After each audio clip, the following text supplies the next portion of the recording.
Welcome to The Joy in Seeing Differently. I'm Terry High, I'm your host, and with me today I have Stuart Lymn. Stuart is a transformational leader and delivery specialist in technical solutions. Stuart and I worked together, must be 3.5 years ago now. Time has flown, but yeah, I think it's something like that. And Stuart and I today will be discussing gratitude. So I know you reasonably well, Stuart. We've worked together, but maybe for our viewers out there who don't know you, maybe if you could just introduce yourself a little bit more. Yeah, no, I'd be pleased to. So I guess I started off my working career in the Navy. So I had about 13 years in the Navy, which is a particular way to start off one's career. And then I gradually transitioned from the uniform Navy into IT and into software development, software project management. Not as a developer, more as a team lead and as a manager, I guess. And I gradually moved away from the defence industry into more general consulting and ultimately into finance, where I bumped into you, Terry, at Colonial First State. And I've moved on a bit from finance into some digital startups and just recently into a more general management consulting firm. So hopefully that gives you a bit of a picture. Thanks. I remember when we were working together, one of the things I was really impressed in you as a leader was your ability to create an environment that supported the people around you and actually help them to bring their best self to work, which isn't always the case in a leader. And certainly that was one of the things I was sort of grateful for when working with you, which sort of leads to the topic of gratitude. What does gratitude mean to you? How do you apply that in a day-to-day way to help you see differently? I guess at its most basic level, it's just kind of thankfulness and in our work lives, where most simply, I guess, thanking people for their work. But really, it goes a lot deeper and a lot more broadly than that. And so we think about the way that we lead people and manage people, the way that we interact with them, the kind of structures that we have within which they work. You referred to the kind of environments that can be created by a leader. And there are some ways of being very intentional about the design, if you like, of the environment to set it up for the possibility of gratitude. And there's quite a few different parts to that, which we might get to. But right down to not just your interaction with other people, but also your management of yourself. So it's really quite a broad and deep thing. It certainly is. It's something we've brought explicitly out as we, through the whole COVID experience, are finding ourselves having to work remotely and not actually be around the people that we're working with physically, which does make it, I think, a little harder to connect. So we've introduced a gratitude check-in as the lead-in to every meeting. And one of the things I'm finding is it's not only great for the person who is being called out as having done something someone else is grateful for, but the person who calls out the gratitude, you can see them sort of, a little bit of happiness comes in because they're calling out someone else for doing something good.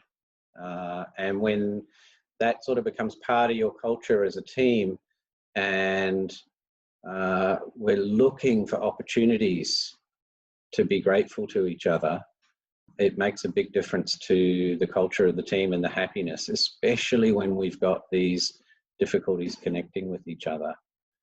What sort of things have you seen working in that way? I think there's all sorts of approaches to it. I remember when we worked together, there was even, particular software tools which we used to give each other kudos and credit and acknowledgement and express gratitude, I guess. So there are structured ways of doing it, uh, involving tools and even software tools. But other ways, I guess, we've seen are to do with the kind of things that we design into our day or our week or whatever our kind of cycle is of work. So things like thing like a review or a reflection or a retrospective. There's different terms, so we can kind of design those in as opportunities to reflect, to share, to express gratitude in a structured way.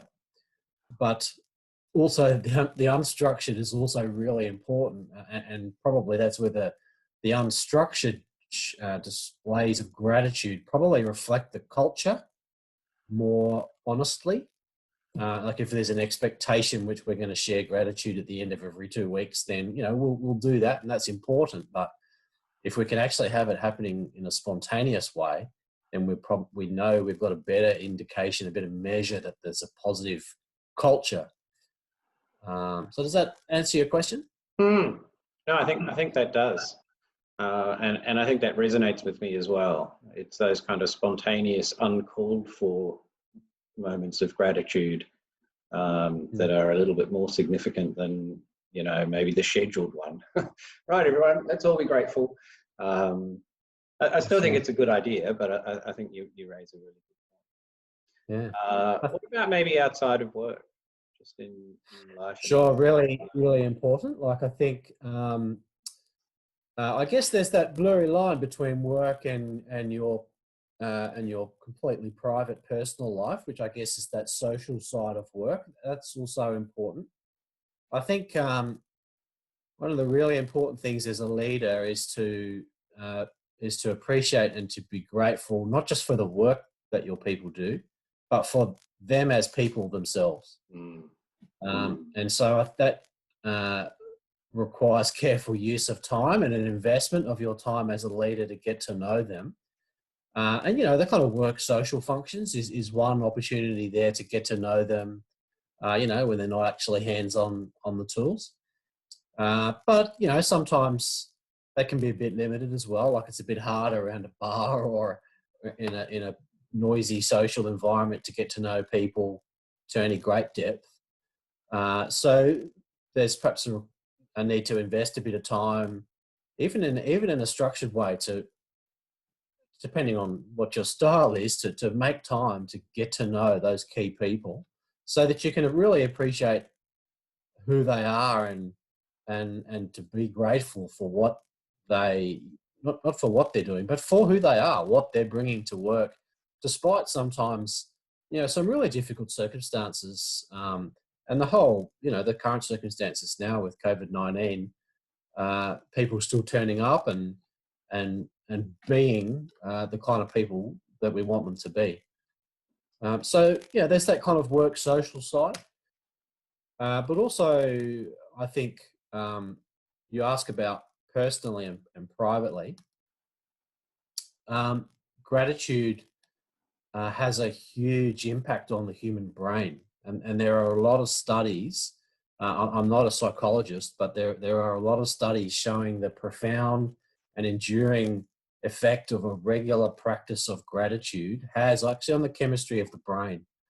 And I think, as we know, Terry, one bad leader or one grumpy leader can ruin 10 coaches' good work and 100 people's good work. And so if you can it's really worth investing in that. The more senior you are as a leader, because you affect so many people. So a practice of gratitude and a positive mindset yourself can really make a big difference on a lot of people. There's an old funny saying, I'm not sure if it's just from my culture, but there's an old saying about count your blessings. Now, I'm not sure if that was just something to do to give you 10 seconds to breathe before you hit someone, but I think probably probably the intent of it was actually a reflection of that good practice of being grateful and the effect it has on you as a person in a really enduring and powerful way. Yeah, I'd completely agree. And I think count your blessings is a lovely way to sort of frame it, especially when things maybe aren't going so well. If you can sort of pause and count your blessings, you'll often find that your blessings outweigh your problems. It's just that your problems are more front of mind. And just taking Definitely. that moment to just think, well, actually, I'm blessed to live in a country where, you know, the death rate from COVID is less than 0.5%, and you compare that to the rest of the world.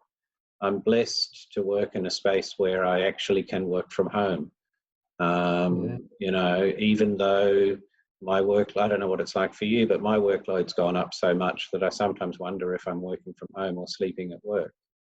But still, I can allow that to get me down, or I can count my blessings, as you said. So many Exactly. people don't It's have like, those blessings.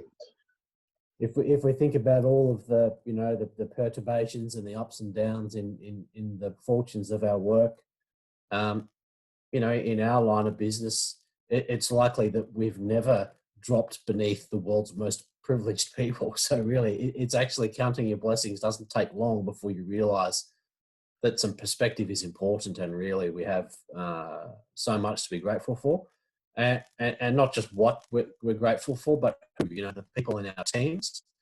And I think in our line of business, for me at least, it's the biggest perk, and the thing I'm most grateful for is just the fantastic people who have had the opportunity to work with over the years, and to keep in contact with a lot of them.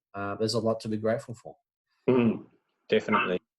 And I count things outside of work as well. So, you know, family, grateful to have a roof over our heads, you know, grateful to have food on the table. There's so many people who don't have that. And when I think of the things that could, given focus and energy, seem really negative and dark, they pale compared to the things that that I can be grateful for. Have you ever found that you're sort of maybe interacting with someone who is having a hard time and seeing things darkly, that you can maybe help them to find gratitude? Um, yeah, I think I have found that. One of the, you know, we all have different strengths and weaknesses, I guess. But one of the things that I've enjoyed is the kind of that kind of deeper, more meaningful personal interaction. Um, sometimes the ability to do that falls away a little bit when you get into extremely senior kind of corporate leadership roles, when the focus, you know, they're just different imperatives, and the focus is on you know, outcomes. But I guess that hasn't been necessarily too much of a problem for me. I've kind of stayed in working at the people level, and so yeah, I think the asking people to just take a pause and think about things more broadly, think about things from different perspective, and you know, there are some different techniques. I saw one of your guests on a previous show talking about the 6 hats and the different kind Oh, of yeah. mental. Definitely a useful one. But yeah, I think it's also, I guess that's when it becomes really important that you actually know them. So if you know them somewhat beforehand, including their background, perhaps their culture, some of their beliefs, then it's much easier then to engage with them kind of in that key moment than trying to start from ground zero with a person who you don't really know that well, except that you know you have to manage them. If you know them quite well, if you've invested that time, then you've got a much better chance of a meaningful exchange and support, I guess. I think that's so key.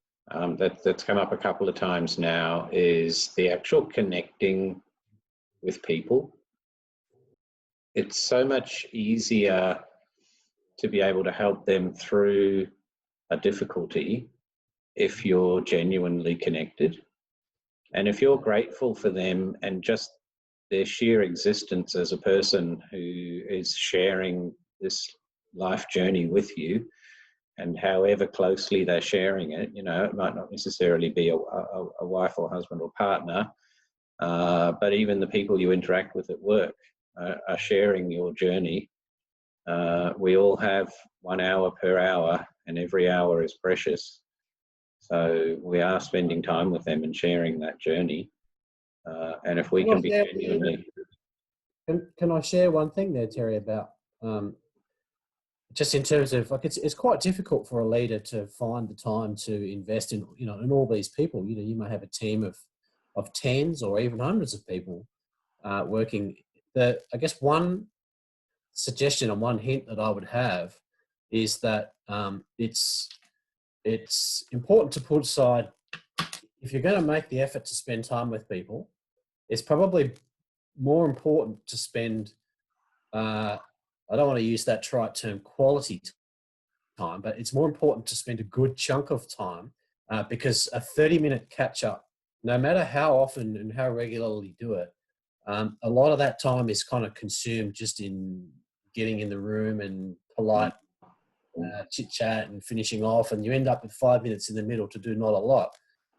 If you meet much less frequently than that, but if you can have an hour, then you can really dig down and make much more progress. So I guess my hint, suggestion to people in terms of trying to get to know people is spend length of time more than frequency. You get a lot more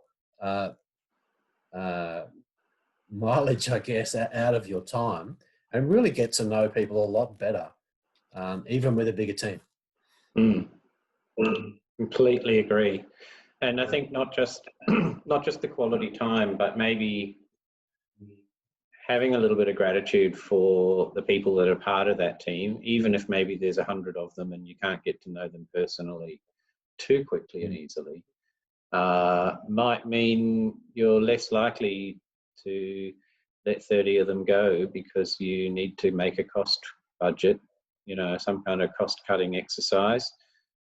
And if you can keep those teams reasonably stable, then even if you can't do it straight away, you can get to know them over time. And there's always going to be some kind of attrition and people resigning, and, you know, that will happen. But if you can sort of keep that core of people that you actually get to know and share that journey with, then being grateful for them becomes a step easier. And also, I think, so one of the things that I coach leaders on is about how you show up. It seems that the more senior people get, the less time they have. And they are literally in, you know, 15 or 30-minute time slots, just going from one thing to the next, to the next, to the next, to the next. And, you know, I don't envy them that way of working at all. But so often it's the stress of each thing they've been at is the way they show up to the next thing.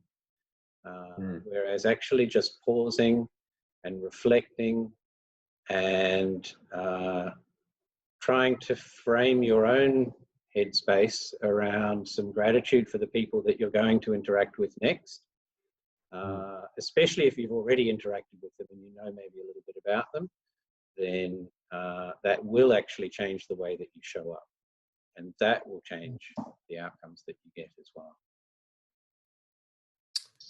Yeah, no, definitely. That's, I don't, you know, you're right about the senior leaders and their very small little time windows. I don't think it's a great structure for anyone, really, and I don't envy them either. Especially in a people industry where we have and do work.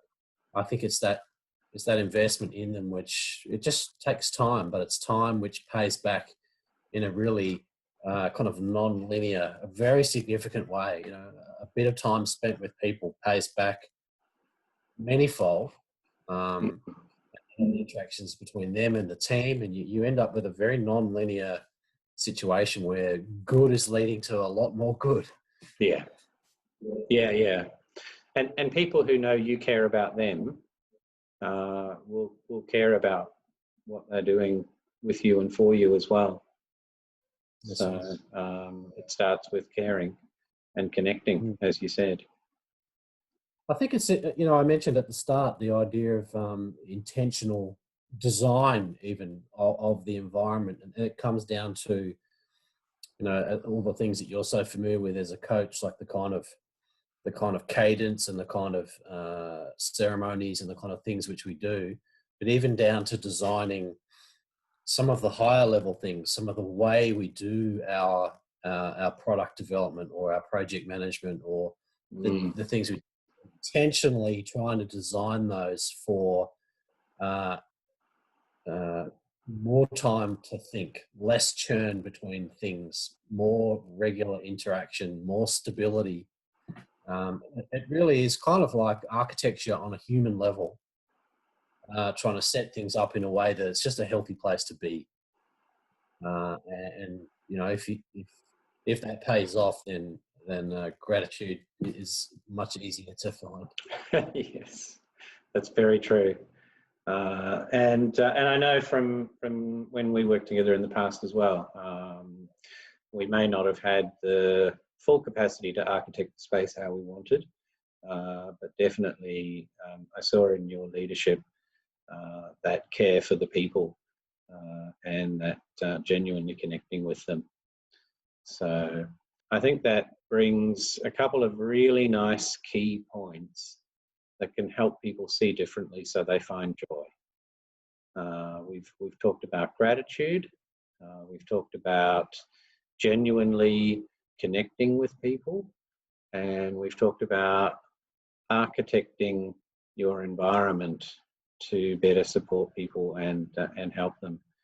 One thing I'd like to now do is express gratitude for your time this evening, Stuart.